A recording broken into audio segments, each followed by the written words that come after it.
Welcome to the Health Trip Podcast. My name is Jill Foose. I'm a functional medicine and integrative nutrition health coach.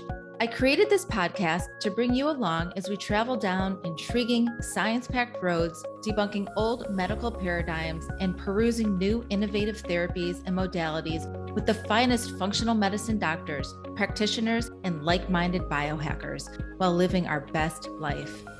Enjoy the show. Hi, everyone, and welcome back to another episode on the Health Trip Podcast. Menopause may bring its fair share of challenges, but it also comes with its own set of rewards. One undeniable perk is the end of your menstrual cycle. After dealing with countless tampons and pads over the years, I can confidently say I don't miss them. Another positive is having more freedom. My kids are grown, out of the house, and managing their own beds and lunches. Of course, I understand that not everyone is in this stage of life just yet. Some of you may still have children at home, or perhaps you're caring for aging parents. Regardless of your situation, this episode is here to inspire you to embrace the next decades of your life with a fresh perspective.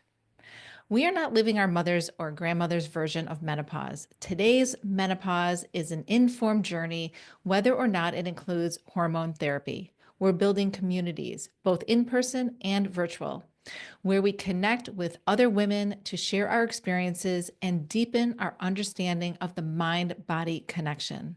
We're asking more questions, diving into new research, reading empowering menopause books, and learning to nourish ourselves in ways that promote strength and vitality. This isn't about becoming smaller or skinnier. It's about becoming strong, resilient, and mighty. Together, we're redefining what it means to thrive in midlife. Midlife can often feel like a time when adventure takes a back seat for some women. Perhaps you, like me, have osteoporosis and feel apprehensive about activities like hiking or skiing.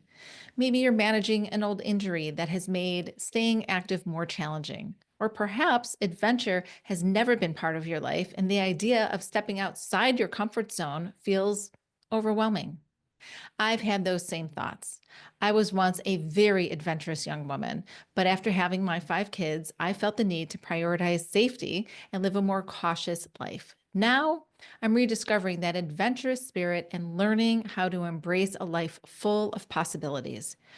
Reconnecting with this part of myself has been empowering, and it's a reminder that midlife can be a time to explore, grow, and redefine what adventure means on your terms. My guest today is Becky Rupp. She is a certified personal trainer and National Board Certified Health and Wellness Coach whose vision is to empower more people to pursue their adventure travel dreams by helping them gain the strength, stamina, and confidence to make the most of their adventurous life. She supports her clients through a transformation from being uncertain about the upcoming adventures to being physically prepared and confident. Becky herself has summited Kilimanjaro, hiked the Inca Trail to Machu Picchu, and completed the Portuguese Camino from Porto to Santiago, among many other multi-day hikes and cycling trips. Over the past 5 years, she has worked with dozens of clients who have completed multi-day hikes and cycling trips in 14 countries. She founded Trailblazer Wellness, which offers customized training plans and one-on-one coaching for clients who are seeking support with improving their fitness for adventures such as multi-day hiking trips, single-day long-distance hikes and climbs, multi-day cycling trips, and multi-sport trips like hiking, cycling, and paddling. A short medical disclaimer. By listening to this podcast, you agree not to use this podcast as medical advice or to make any lifestyle changes to treat any medical condition in yourself or others. Consult your own physician for any medical issues that you may be having. This entire disclaimer also applies to any of my guests on my podcast. So sit back, open your mind, and let's dive into midlife travel adventure. Hey, Becky, welcome to the Health Trip Podcast. Hi, Jill. Thanks so much for having me. I really appreciate it. Yeah, I am really excited to have this conversation with you because when women are going through and navigating this midlife menopausal journey, it's for so many of us, it's gloom and doom, right? There's changes Yeah. to our bone health, there's changes to our mental health, our emotional health, our physiological changes that we're going through. We're not sleeping well, we can't figure out how to eat right now. Like there's a lot of things to juggle. And adventure is one of those things that a lot of women sort of forget about themselves, their sense of adventure that they once had. And to me, going through this transition has really opened my eyes up to, wow, I've got like, as a postmenopausal woman, I've got the next, 3, 4 decades ahead of me. And what do I Yeah. want that to look like for myself? I don't have to make sandwiches anymore for lunch. I don't have to make beds and do my kids' laundry. They're gone. Yeah, that's yeah, fantastic. Good for you. And yeah, it's an interesting time of life, right? There's a lot of transition going on, there's a lot of shifts, there's a lot of changes, and like you said, our physical health, our relationships, all all the things, they're all changing. And it can be a lot to kind of take in and figure out like where you want to go, literally, mentally, physically, and so that's part of what I help women with, is like if they do decide that adventure is what they want to be a part of this time in their life, let's go for it and help them figure out how to make it happen and how to really enjoy it. So, Yeah, yeah. so let's start with how you even got to this space because you have a real as a health coach, you have a very cool niche market where you do Yeah. help women become prepared for an adventure that they have chosen. But what is Mhm. it about your personal story that led you here? Yeah, absolutely. Well, thanks for asking. It's I won't go to the way back, but always been active all my life, and as I got into my like 20s and 30s, I became a little bit, even more active, and really got into fitness for stress relief, for personal satisfaction. I started doing like long bike rides, I did some triathlons, and I eventually decided to get my personal training certification. I was working a full time job. I have a journalism degree, so I'm like not physiology or anything like that. So I studied for my health or for my personal training certification, and it was the hardest thing I'd done since college for sure. But I was really interested in it, and I just had seen so many benefits in my own life of being physically active, and I wanted to learn more, and I wanted to help other people do that. But meanwhile, I was working a corporate job, 50 plus hours a week a lot of the time. So I couldn't really put it to use. And as I got closer to 50, I was really like in a place where I was burned out on my corporate job. I worked with a career coach to try to figure out what do I want to do? Do I even want to use this personal training thing? Whatever. And landed on health coaching to supplement the personal training and be able to really, again, help people get healthier. That was really the bottom line. That was really what resonated with me. I worked in the health insurance industry at the time, and I'm like, there's just so much opportunity to help people move the needle on their health. And that's what I wanted to do, not just in the sort of abstract role that I was in at the time, but really hands on. So I quit my corporate job. I started my business. And because I also enjoyed, you know, doing a lot of hiking and biking and outdoor stuff, I live in Colorado now. I lived in the Mid Atlantic, Northern Virginia area before, where I did actually got started in a lot of that hiking and enjoying the outdoors. I was like, well, why don't I put this all together? And I love to travel. My husband and I do a lot of, more adventurous travel. And I looked around and said, I see a gap here. There are not many people like me out there who specifically help people with getting ready for adventures and hikes, multi-day bike rides, things like that. And there's even fewer women who are doing it. So, well, that seems like it could be a good combination. So I kind of Yeah. landed on that and decided to put that health coaching and personal training to work on that front.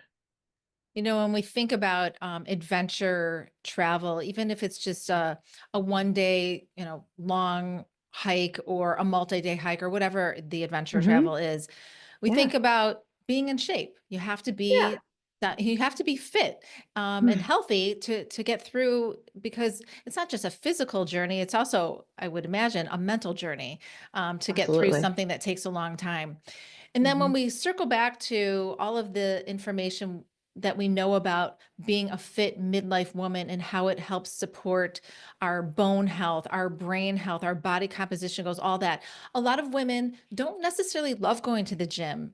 And Yeah. I think that if there was a reason for going to the gym, there was Mhm. this long-term plan. I'm going to do this so that I can do this in the future, right? It gives Mhm. them that it's sort of like a fitness wellness vision, And Yeah. so a lot of women dread just going to the gym. They find it boring. They don't want to, be there. And Mhm. many Yeah. women can't, maybe they can't afford a private trainer to help really motivate them and push them in the moment. So I really love your unique perspective of there's this goal for this woman, and now I'm Yeah. going to help develop something for her. So um, what are some of those other physical benefits that you can think of that really come along for the ride on this journey? Yeah, I mean, for a lot of the women that I work with, they may have like set aside their own fitness or, activity level in favor of, careers, kids, like you said. And so it can be intimidating to come back to that, to be like, oh my gosh, I haven't been to the gym in so many years. I still talk to people who haven't been to a gym since COVID. Um, and I'm like, wow, we're like 5+ years out. Uh, and it's really a matter of like finding the what fits for the person and helping people identify what they enjoy, and like you said, what is their reason for doing it. And I focus specifically on adventure travel and the different things that they can do to get there. It doesn't necessarily mean having to go to the gym, but the lifetime and the lifestyle advantages of going through this process of preparing for this trip is also part of the whole picture in the whole package, if you will. So you asked about, what are some of the other benefits? I mean, people, they meet other people, make social connections. They meet other people who have similar interests, have maybe gone through a similar journey in their life where it's kind of ebbed and flowed with their activity and their interests and things like that. Stress relief. It's just there's just so many benefits physically, mentally, the adrenaline rush when you do that thing that you weren't even really sure that you could do, and the boost of confidence that a lot of my clients get from, yeah, taking on something that is, just a little bit on the edge of their comfort zone, or maybe even past their comfort zone, honestly, and going through a process and making progress and seeing the changes and experiencing what that does for them on the steps on the way to that like bigger adventure. So I really call it like the pre-trip journey. And there are, again, so many benefits throughout the whole process of, you know, finding the things that work for them, discovering, you know, ways to do physical fitness that they hadn't even thought of before, seeing how their body responds to that, building that strength and being like, wow, I can't believe I can do like 15 push-ups now, full push-ups, Mhm. not even on my knees. People get Right. really, yeah, my clients get super excited. There's just all these mini milestones along the way, and just building that whole confidence and experience and efficacy, of being a person who can do these hard things. That's so amazing to hear. I'm actually one of those women who hasn't been to a gym since 2019, by the way. I Yeah. have a home gym and I Mhm. know how to work out and I do it. And what I noticed was a couple things come to mind. One is I noticed I was becoming very just sort of like bored with my workouts and my routine, and they Yeah. weren't staying at the intense level that I used to have. And then I was Mhm. noticing my body composition changing. I've always maintained good physique, but it wasn't the way it was when I was working out in a gym. And Mhm. so this year, I made a goal for myself to get back to a gym, and to help me boost that, I did hire a personal trainer that I'm going to and Nice. committed to once a week, because I do enjoy that one-on-one Mhm. personalized attention. I need that motivation. I don't think I'll do Yeah. it long term, but for right Hmm. now, it's really helping me shift my mindset. So to me, that's sort of getting back into that adventure part of me of doing certain things in the gym that I would not do on my own. Some of those Yeah. are push-ups and pull-ups, by the way, because who wants to sign up for that on their own? The other thing that comes to mind is last summer, I took it upon myself. I used to be super adventurous before I was married with kids. I mean, I did so many cool things. And then I just stopped. I became that very cautious mom and I didn't want to take Sure. the risks. And so now, of course, all my kids are gone. So last summer, I used to love scuba diving. I used to love Mhm. the water. I lived on an island. Mhm. I did a lot of cool things on the water. I live on Lake Michigan. Of course, Yeah. it's not an ocean, but it is a lake and it's has big waves and can be Yeah. very intimidating. And I decided that I was going to do cold plunges for my health throughout the summer. And if I showed you some of the videos of like my first day to like my 20th weekend of doing it, because I only did them on Saturdays, I would just dip my little toe in there. Right. And Yeah. that's all I could do. Yeah. Then I had to Right. climb, I eventually climbed down the ladder and let go from there. And then eventually I ran and jumped off the edge. And it was this process, like what you're saying. My confidence level went up. I felt these changes that I could get back to being that adventurous woman again. And it was really cool. Yeah, it is. The transformation is just, I mean, it's what keeps me going, right? Yeah. It's what I love about this business and being able to support women and watch them go through that process. Watch, the butterfly come out of the, you come out of the cocoon and seeing people flourish and enjoy things that they maybe were a little afraid that they might not be able to do again. And I do talk to women who are like, oh, I'm not sure, am I too old for this, is it too late, or like am I on the cusp of it being too late? And for the vast majority of women, I would say no, like it's not too late. You can still get back, to some extent, to some degree. There's always exceptions, but I mean, I climbed Kilimanjaro last summer with women in their 60s. And I know the oldest woman who's climbed Kilimanjaro, not saying that has to be the thing that someone wants to do, but like in their 80s. So Wow. it's amazing. I've worked with women in their 70s fairly often and doing Tour de Mont Blanc or Camino de Santiago, like big trips, like big intense, you know, physical challenges. And it's not too late. I mean, that's the great news, right? You said like we still have decades to Yeah. go.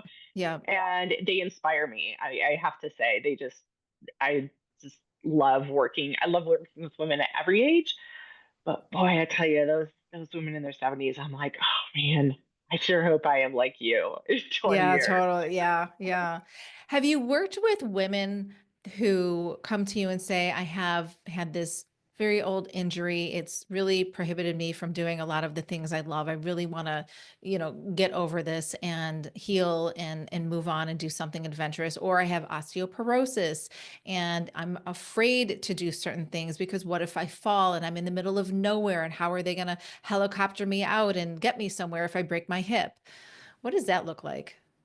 Yeah, if people have had injuries, and are still like grappling with some of the effects of that, I usually do, respect my scope of practice here. I'm a personal trainer, not a physical therapist.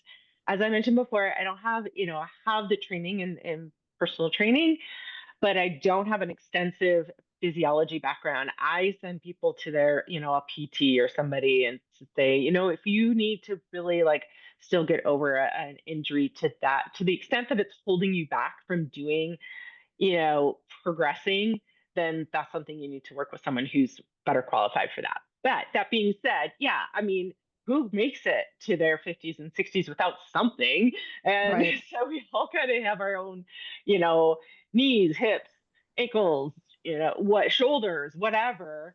And so we just, we kind of work with what you got. That is the main thing is when I work with women, I start with where you're at and, you know, see where, start with the baseline and build from there and build gradually. And again, if you run into specific things, we can do referrals and pull in some other experts to support you. But, um, that's most of the time it's pretty manageable. The thing about osteoporosis, osteopenia, it's it's actually good to be active, right? Right. We know this, but sometimes people are hesitant, and someone say, "Well, I shouldn't twist this way, and I shouldn't do these kinds of things." And I'm not a doctor, so I need to respect that. And I also have seen studies and know that gradual increases in activity helps you rebuild bone and helps mitigate the effects of the bone loss so that your muscles and your other structures can be supportive. I always want people to be safe, and I would never push somebody to do something that they're uncomfortable with or that just like feels dangerous or anything like that. But Yeah. it's for most people, it's a, a slow progress, slow progression, gradually expanding the boundaries and seeing how things go. I have a client who has, rheumatoid arthritis, and she's doing awesome. She's like, my doctor said I can do whatever. And as long as she's feeling good. Right. And so I work with people with various diagnoses. And again, their doctor's their primary source, but we're here to see what else is possible for you. Yeah, I love that attitude. When a woman comes to you does she already know the adventure she has planned and when it's happening? Or Mm, do people also come to you and say, I'm thinking about doing something adventurous. I don't know mm, where to start. This is my mm. activity level. This is my injury, status. This is where I'm at in my life. What do you suggest? Do you get both of Yeah. those? It's a mix. It is a mix. I would say 60, just kind of by the nature of how I present myself and that I work with various tour operators who refer clients to me. That's one of the ways I get my business is people sign up for a trip and then they come to me to get help to be able to do it, or they're thinking about it and they're seriously considering a trip, and the tour operator folks will be like, hey, why don't you talk to Becky and kind of see Hmm. where that goes. That being said, plenty of people find me through Google as well, and some of those do already have certain trips in mind, but some of them definitely are just exploring like what that might look like and what they might want to do. And I do work with women who don't have a specific trip on a specific date. They just want to build their fitness so that they can be ready to do whatever it is that comes along that appeals to them. They recognize that they want to get to a certain level so that they can, like when a friend calls or when they go online or they see something on Instagram and they're like, oh my god, I want to do that they're going to feel comfortable and they're going to feel more ready for that. But yeah, with some people I do definitely explore like, okay, here's where you're at, here's the kinds of things that you are interested in, you know let's brainstorm some ideas about how that might manifest itself and when and where, and get down into the specifics. So yeah. So if um, somebody's listening to this episode and they're thinking, all right, I want to, climb a mountain. It's mhm. been my dream. I have no idea what that entails. I've never been near a mountain before. I have no idea. I've watched it on movies and documentaries. It looks really cool. That's my jam. I want to do it. Where do Mhm. you start with that person? And they're sort of at this level of never having done that before. Yeah, like I said before, I start with where they're at. And some people who've never climbed mountains are very active and do a lot of other things, and that might look a little different than someone who has maybe not been as active. So that's where I kind of look at a formula of where are you now? What's the level of adventure that you want to do? What's the level of difficulty? What kind of mileage are we thinking about? Elevation change, all that kind of thing. And I just there's kind of some formulas involved with adding a certain amount of activity each week. So if this stretch is pretty big between where you are now and where you might want to go, it could be a year long or more process. Oh, Um, really? That long? yeah, depending on what you want to do. Again, if you want to climb Kilimanjaro, I'll just use that example because I mentioned it before, and a non-technical mountain. It's a hike up. You don't have to have mountaineering skills. You don't have to climb rocks. There's it's quote unquote accessible for someone as long as you can hike or walk a long ways, multiple days in a row. Um, but if the person is, maybe, and this isn't a judgment, like doing 2 or 3 mile walks 2 or 3 times a week, like that's going to look like a long ramp up time to get you to the top of Kilimanjaro, or just climbing Kilimanjaro, even if you don't make it to the top. Whereas if, someone has a background of or is currently, you know, hiking 5 to 7 miles on a weekend day in their or walking that in their local parks or something like that, maybe they haven't done mountain climbing per se, but they're pretty active and pretty have a pretty high tolerance for activity at this point in time. That might be 3 to 6 months. So it just really depends, and also there's just a lot of factors involved. But yeah, I just assess that and talk through it with them and see what makes sense. It also depends on just how much time you have. I mean, I work with women who are retired. I work with women who have full-time jobs, who are still caregivers, and all the whole gamut. So there's a lot of different factors involved. So it sounds like the strategies are very bio individual, but let's just use me Mhm. as an avatar because I'm really Sure. curious about what the strategy would be for me. So I want to climb Mount Kilimanjaro. I mean, I don't, but let's just use it as an example because maybe I Sure. will someday. And so I'm very active. I'm strong. I have osteoporosis. I have a labral tear on my one of my hips, which I'm in Mm-hmm. PT for right now. I eat really well. What would Mm-hmm. a strategy be for someone like me who's already at a fairly high fit level? Yeah, your fitness level. Yeah, there's a high fitness level, and then there's specificity for your fitness related to like climbing mountains. So we would look at, yeah, you've got a great cardio base, a great strength base. So let's start focusing your time and effort, or shift maybe some of your time and effort towards climbing elevation, using stairs, using any hills that are nearby. I'm actually working with a client who lives outside of Chicago, and she's going to Patagonia like in 2 weeks.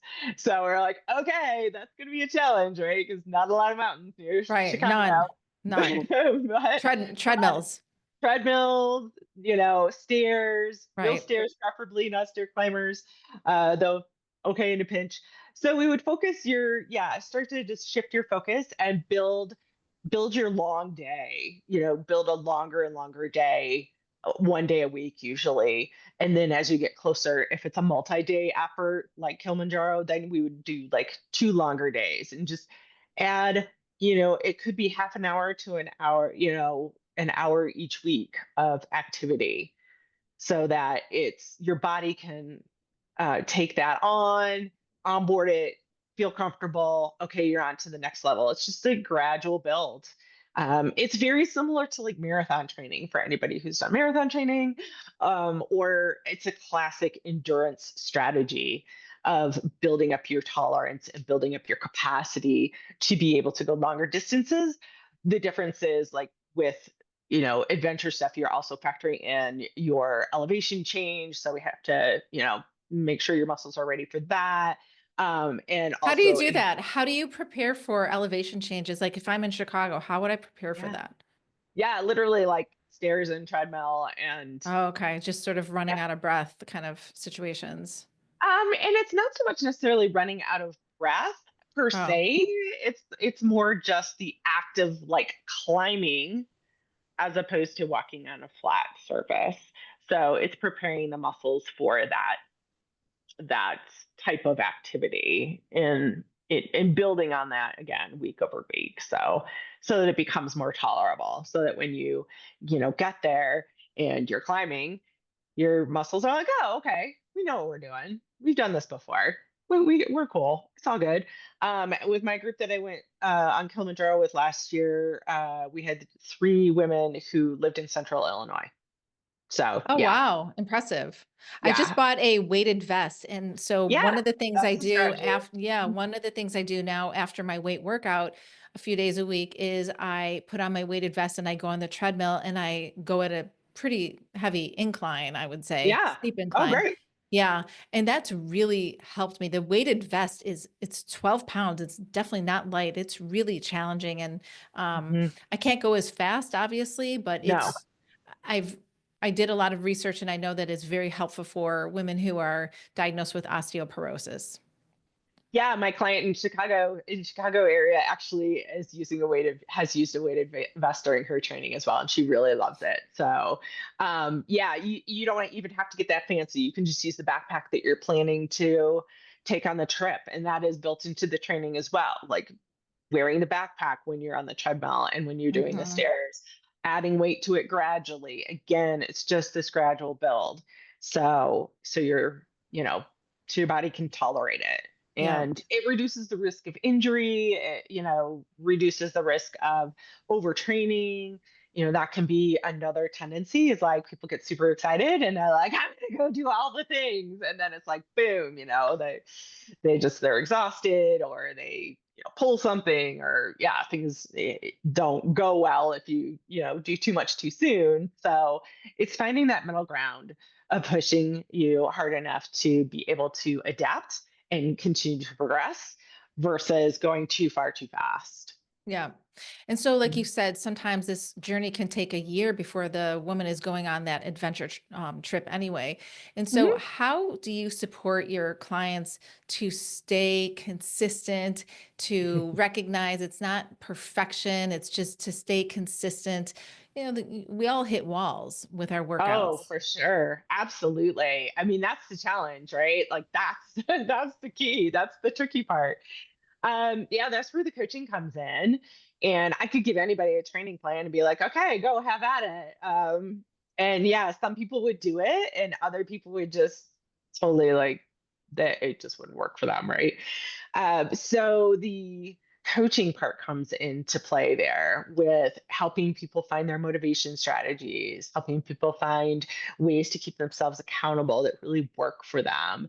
And that's why I love having that coaching background and experience and training to see what the different levers can be because everybody's different. that's Yeah. that's the fun of it, right? Yeah. Is that exploring that and experimenting. And I call it I call it trial and learning. I don't call it trial and error. Trial and learning, Yeah. experimentation, you know you, and recognizing when you hit the wall, okay, maybe it's time to take a break, especially if you are on a longer plan. Yeah. I'm working with a woman right now who we started with in September. She's not going until next September to Tour de Mont Blanc. And yeah, it can be a roller coaster for sure. So letting people back off the gas for a little while sometimes can be helpful and then re-engage and keep going. So it just depends. So tapping into all those tricks and tools though, um, around behavior change and motivation and things like that.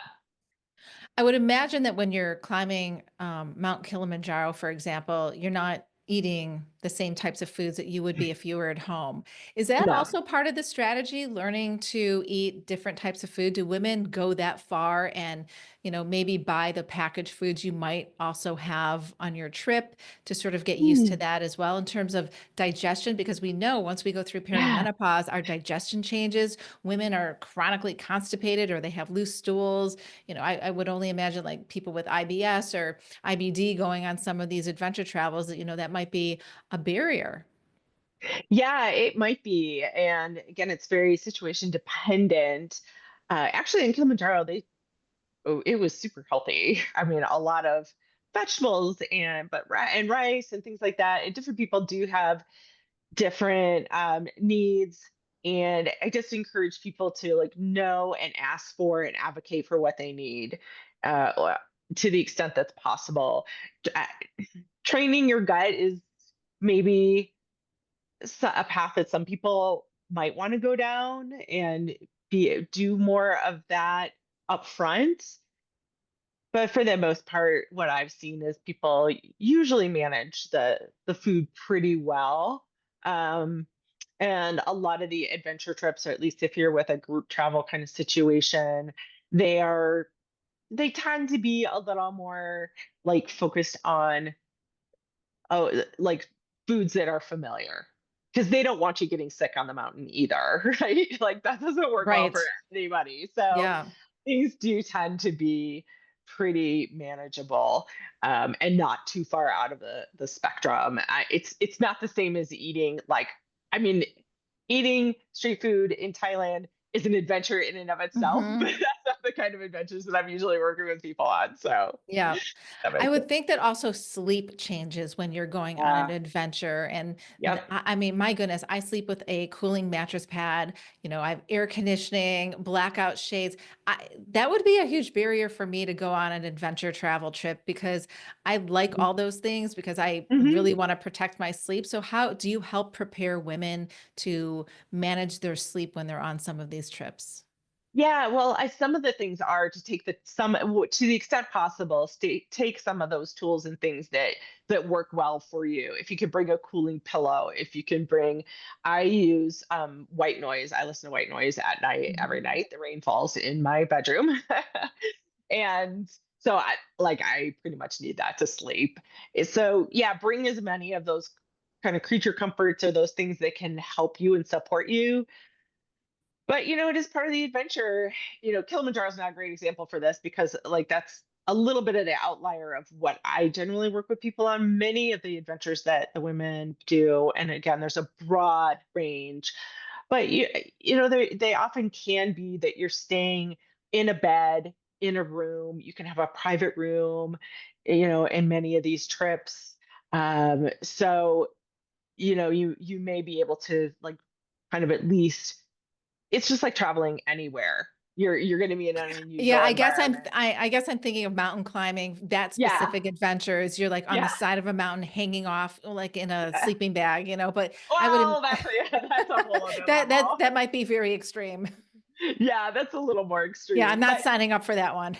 well, and that's where like if you want to go from where you are now to something more like that, some incremental steps along the way can be Yeah. helpful. So maybe you don't go from like here to Kilimanjaro first adventure trip ever. Maybe do a trip where you're doing back-to-back day hikes, but you're staying at lodges. Like one of the companies I work with, they do what they call slack packing trips. And, they go from lodge to lodge and they carry their day packs and their luggage, the rest of their clothes and stuff are transported.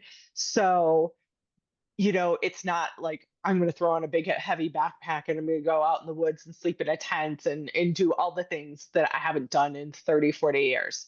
Yeah. Um, take good baby steps, take it, take it at a level that is, maybe a little outside your comfort zone. And then if that feels okay and you feel like, yeah, I want more of this, or I want to do something even, maybe even a little rougher, if you will, and Hmm. then take that step. So. That's a great strategy. And that's a great segue into my next question, which is what's out there for women? What's like on the pipeline for adventure travel for women, like the spectrum of options. What are some Oh my interesting things? gosh. The spectrum is like really almost endless. It's pretty amazing, and it's really again inspiring and encouraging. I work with a number of companies that do women only trips. I also work with companies that do co-ed trips, but for women, there are companies that have been around for 20, 30 years that have been doing this. Adventures in Good Company is one of them. Wild Women Expeditions. They've been doing this for a long time, and like even I was surprised. I was like, wow, I hadn't realized that kind of was a thing for so long. And there's a lot of newer companies coming on board. Woe Travel is one that I work with a lot. Adventurous Woman. Another one, a big one is Adventure Women.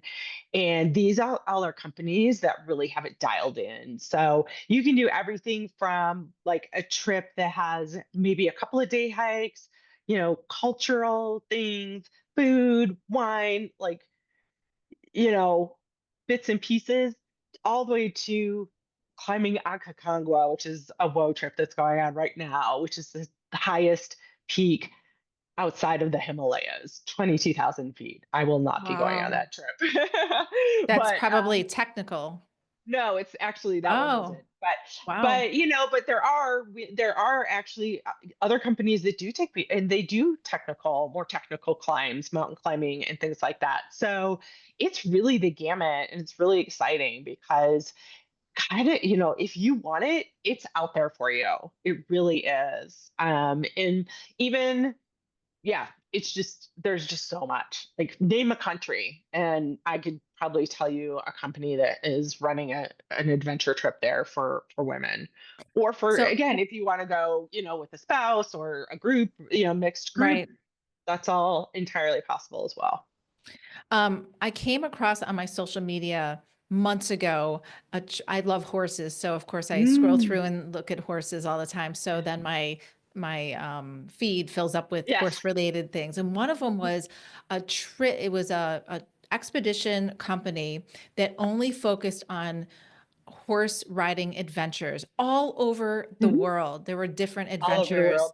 I mean, you could go Hmm. to Montana and be, um, on a multi-day trip of herding cattle, like be a cowgirl Hmm. at 11 hours a day in the saddle to, 3 hours a day in Portugal going through some Yep. trail. It's really incredible. That would be Yeah. completely up my alley. Yeah, it's amazing. Iceland's a big destination for that. South America, I mean, oh my gosh, in Argentina and Chile. I mean, there's a ton of that kind of stuff. I mean, literally, I would say I would be surprised if you came up with some combination of, I want to do this and this kind of country and for this long, like, it's probably out there. Yeah. It's pretty extensive, and it's really exciting, right? Like, Yeah, there's it's very so cool. it's Yeah. very cool. Yeah. So, what is on your bucket list before we close up our show? What's coming next for you? Yeah, I actually just posted about it. My husband and I are going to hike in the Dolomites this fall, which is in Oh, northern nice. Italy. I've heard amazing things about it. I have some really good friends who've been there multiple times. Another couple's joining us. So that is the big trip this year, in addition to taking my niece to South Africa, uh, a little earlier in the year, but which will be an adventure in and of itself. But in terms of, yeah, multi-day hiking, I think we're doing ten days of hiking in the Dolomites, 9 days, and then exploring northern Italy. So And will yeah, that be a guided hike for you? Will you be with someone who takes you from point A and landing in point B at the end of the 10 days? it's a self-guided. So that is also another, like, variety point, is that there are things that you can do. There are a lot of things you can do self-guided if that's your preference. If you want to do it with, a partner or a group of friends or whatever, like, you can get your own group, or that you can do it guided. So, and there are certain trips that you have to do with a guide. So Kilimanjaro is one of them. The Inca Trail to Machu Picchu. There's certain trips that you have to do guided, and there's pros and cons of both. So I like to do a mix. So I really enjoyed, our time in Kilimanjaro. We had a really great group when we did the Inca Trail, um, in a small group setting. It was of strangers. Like, we didn't know anybody in that group before we went. All the way to, we did the Camino self-guided. So we worked with a company and similar to what we're doing, and we did this in Switzerland also.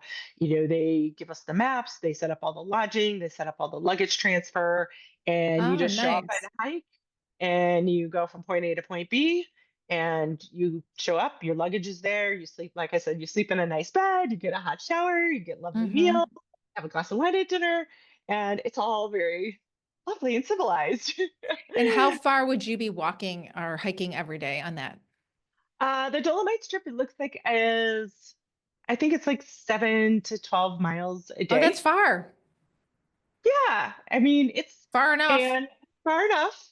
It's far enough. That's exactly right. Right. That's kind of our sweet spot. There are certainly people who do much longer hikes. We did longer distances on the Camino. We did 15 miles or so, a few days. That was easier walking walking slash hiking terrain. There's Dolomites, there are mountains, there's a fair amount of elevation change. So it just depends on the trip. It just, really depends on kind of what there is there. But yeah, And what will you have to do to prepare yourself for that trip? yeah, one of the things is that I don't go out and do like 7 to 10 miles 3 or 4 days a week myself. I have a business to run. I'm still working. I'm not retired, though. Some people are like, "Oh, are you like semi-retired?" I'm like, "No, it doesn't feel like that." Hmm. So I will keep my regular fitness routine, and then through the summer again, I'll start building up some longer days, and then as we get closer, some back-to-back days of hiking. 2 longer days in a row. It's a strategy that I use with most of my clients who are doing multi-day hiking trips. So. And will Yeah. your fitness routine to prepare for this trip also include weight training or Yep. CrossFit, or you'll do a bunch of different things? It's not just you're going out and walking, 5, 7 miles a day. Correct. Yeah, I am huge. Personally, I love cross training. Like, I mean, I would strength training has become a part of my routine, honestly, in the last like 20 years. Not so much when I was younger. It was like, oh, it's boring gym stuff, but I've realized the benefits of strength training. I encourage all my clients to do it. I include it in my training plans for them. Whether or not they do it is sometimes another question, but it is so critical at this point in our lives in this time, and I'm a big believer in it. I also love to bike, and I also love to get on the river and paddle, and I also love to go like just do different things with different people. So in the winter, I ski. So yeah, I definitely still work in some biking. I'll have some yoga, I'll have, strength training, a mix of things. Some of the clients I work with, they're like, I just like to walk. Like, I don't care to ride a bike. I don't care to do, I don't want to do anything else but walk. Great. That's Yeah. fine. If your trip's a walking trip. And some Yeah. people are big bikers and they just want to ride. And that's great too. If your trip's a cycling trip, great. I like to mix it up a little more though. Yeah. I think the important thing here is that we're just moving every day and moving the Mhm. dial on our journey every day. And whatever that Yeah, equation is, everybody has a unique health equation, I say, and exactly. we're all very different. So before we Yeah. end, Yeah. I wanted to have my final question just be, what is your suggestion for the woman listening to this podcast in terms of really considering doing some adventure travel? What's your advice on where she should start? Mm, yeah. I would start with just putting down your dreams, like list it out, like just poke around, whether that's like flipping through magazines or, scrolling or whatever, or if you've just had something that's been like in the back of your mind or in the front of your mind, just put it down on paper somewhere, do a dream board or a, goal board or Mm-hmm. whatever if you want to. But there's something magic about having it, in writing or in like Mm-hmm. there in front of you. And then, just kind of explore different ways around that you might tap into, resources that you might tap into. I actually been involved with a group called Journey Woman that is a specific like travel over for women over 50 for traveling. Like, get on their site and poke around and look at the resources, connect with some other people. If you don't already have people in your life that you think would be interested in that, though you might be surprised. There are plenty of women out there that are interested in exploring and adventuring and getting out there. So talk to some people, get inspired, and then and then again start like kind of piecing your way towards what what's possible and what maybe incremental steps you might want to take and that Mm-hmm. sound interesting and intriguing to get you a little bit closer to that. So, Yeah, I love that. All great strategies. I love the vision board strategy. I think that's mhm. excellent. for Mhm. visual people, and most Mhm. women are visual. Well, Yeah. Becky, thank you so much for coming on and Yeah. sharing your Thanks, Jill. expertise in this area. I hope that there are women listening and they're going to have some golden nuggets and takeaways, and click off the episode and go look online for travel adventure for women. And you're right, it's sometimes the journey is a year long before they can actually do the trip, but that's okay. Everybody's starting at a different place. And Mhm. what a wonderful opportunity and a wonderful thing for us to even have the motivation to look for something and set a plan up for ourselves and execute the said adventure travel. Very, very cool. Yeah, You absolutely. have me inspired. I'm gonna go look this weekend for what I want to do. Yeah, that's great, Jill. I hope you Yeah. will, and I would love to hear about it. I mean, Yeah. that's part of what I love this because I love hearing about other people's adventures and helping them again, make them real and make Hmm. them happen. Sometimes people ask me if I go on trips with my clients, and I'm like, Hmm. oh, I wish I could go on every trip with my clients, Yeah.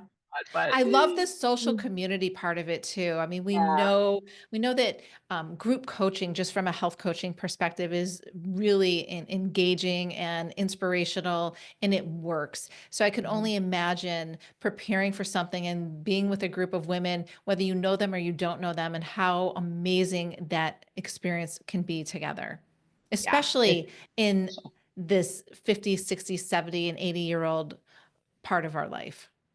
absolutely. Yeah. It makes me excited to like look at all the opportunities that we have to come. Yeah, very cool.